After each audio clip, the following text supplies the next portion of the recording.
Children's Week is a 7-day-long holiday in World of Warcraft Classic.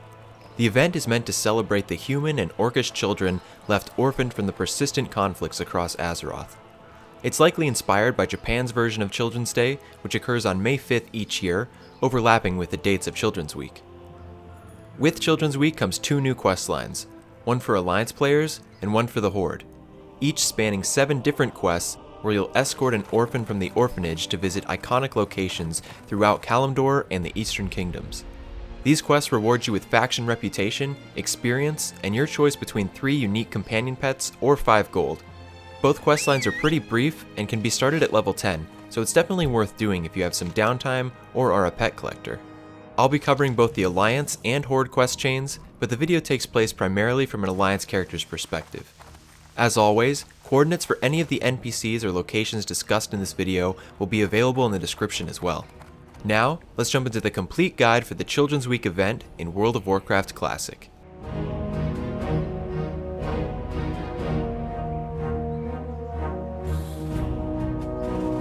Children's Week occurs on the first week of May, lasting from the 1st at midnight to the end of the 7th at 11:59 PM server time. In modern WoW, the holiday can occur on different dates, and there are more orphan questlines and pets to collect on the various continents. Our journey begins in Stormwind for Alliance and Orgrimmar for Horde. As a side note, it helps to already have your Hearthstone set to these locations before we begin. Alliance players should head to the Cathedral Square and speak with Orphan Matron Nightingale. She provides some background on the holiday and explains a little bit about how the orphans she is watching came to be there. Press the speech option where your character will offer to help. Nightingale will suggest mentoring one of the orphans for the week. Speak with her again, and she'll have the quest Children's Week available to you. Accept the quest, and you'll receive a human orphan whistle. Pressing this will summon the orphan you'll be looking after, and you can click it again to dismiss him. Horde players will want to speak with Orphan Matron Battle Whale in the Valley of Honor inside Orgrimmar. When you first summon the orphan, he'll introduce himself, and you can complete the first quest. He'll then offer you 3 additional quests, which can be done in any order, but it's most efficient to do Spooky Lighthouse, then the Stonewrought Dam, then the Bough of Eternals. Horde players will want to complete the quests Lordaeron Throne Room, Down at the Docks, and Gateway to the Frontier in that order. For the Spooky Lighthouse quest, you'll need to head to Westfall. It's fastest to fly to Sentinel Hill, then mount up and head to the southwestern corner. There may be some enemies along the way, and there's level 18 to 20 Murlocs on the coast by the Lighthouse, so if you're a lower level, you might want to bring a friend to help out. When you get to the coast, you should spot a lighthouse on a small island. If it's nighttime, it should be very noticeable due to the rotating beam of light emanating from the top of the building. Swim here and summon your orphan to complete the quest. He's excited to have seen the lighthouse and is especially impressed by noticing Captain Grayson, the ghost pirate NPC that resides at the base of the lighthouse. Horde players should take the Zeppelin and Durotar to Tirisfal Glades and go into the throne room of the Undercity from there. When you finish, hearth back to Orgrimmar. Next, Alliance players should head back to Sentinel Hill and fly to Thelsamar and Loch Modan for the Stonewrought Dam quest. Once you've flown in, head northeast till you reach the left-hand coast of the lake. Keep heading north until you reach the Stonewrought Dam. Keep walking on the dam until you've reached the center. From here, summon your orphan and turn in the quest.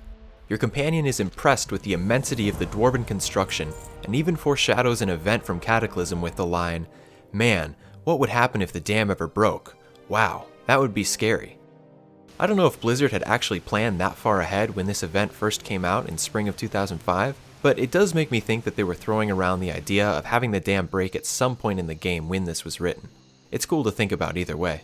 Horde players should now fly into Ratchet and stand on the docks to complete the Down at the Docks quest.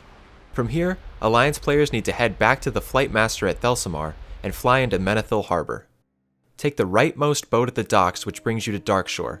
Then take the flight path or the other boat to Ruttheron Village and take the portal into Darnassus. At the center of the city in the Temple Gardens lies the bank. Stand near here and summon your orphan. He's once again delighted by seeing this legendary location in person. Horde players should fly to the crossroads, then head north along the path until they reach the wall that borders on Ashenvale. Summon your orphan and complete Gateway to the Frontier. Your companion now opens up 2 more quests, Icecream, and Jaina's Autograph. You can do these in any order, but completing Jaina's Autograph and then Icecream will be quicker. Lady Jaina Proudmoore is an inspiration to the young lad as a hero of the Alliance. She resides atop the tallest tower in Theramore Isle. It's best to just fly there, but if you don't have a flight path yet, you can go back to Menethil Harbor and take the other boat which leads there. Once you reach the top of the tower, summon your orphan companion and speak to Jaina to request an autograph from her. She commends you for your volunteer work and happily fills out an autograph. You can now turn in the quest to the delight of your newfound friend. The Orcish Orphan will offer the quests Cairne's Hoofprint and the same Icecream quest. Head into Thunderbluff and go to Cairne Bloodhoof's tent. Speak with Cairne Bloodhoof to obtain a hoofprint for your orphan. Next you'll head back to Stormwind or Orgrimmar to complete Icecream. It helps to have your Hearthstone set here, as we'll want to buy some ice cream from a vendor that's right next to the inn in the trade district. Alliance players should speak with a gnome named Emethu Smales and purchase some of Tigule and Foror's strawberry ice cream as a tasty treat to mark the end of your tour. Horde players will want to speak with the goblin Aloysius Cervic in between the bank and the inn in the Valley of Strength. Technically, you could have bought this ice cream from a gnome named Brivelthwerp near the racetrack in the Shimmering Flats section of the Thousand Needles beforehand if you really wanted to speedrun things, but since the final quest ends at the same orphan matron you started with anyways, it hardly takes any extra time to just buy it in the city. As a fun bit of trivia, this item in-game is named after two of the quest designer's character names in EverQuest. Tigule is the slightly misspelled version of Tiggle, a rogue that Jeff Kaplan was infamous for going on rants with on his old guild's website, Legacy of Steel, and Foror, really Furor, was a ranger played by Alex Afriasabi in EverQuest. Alex continued to use the alias Furor on the WoW forums during his time at Blizzard. Both went on to achieve much higher positions. Jeff became one of the game directors of WoW during the Wrath of the Lich King expansion, and then the sole game director of Overwatch before leaving the company last month in April 2021. Alex last worked as a senior creative director on World of Warcraft before quietly departing the company in June of 2020. After purchasing the ice cream, summon and speak with the orphan to complete the quest. He is happy to receive the treat and offers you your final quest, a Warden of the Alliance or a Warden of the Horde. The orphan thanks you for your kindness and time, but knows it is time to depart. He's eager to tell the matron what an awesome person you are.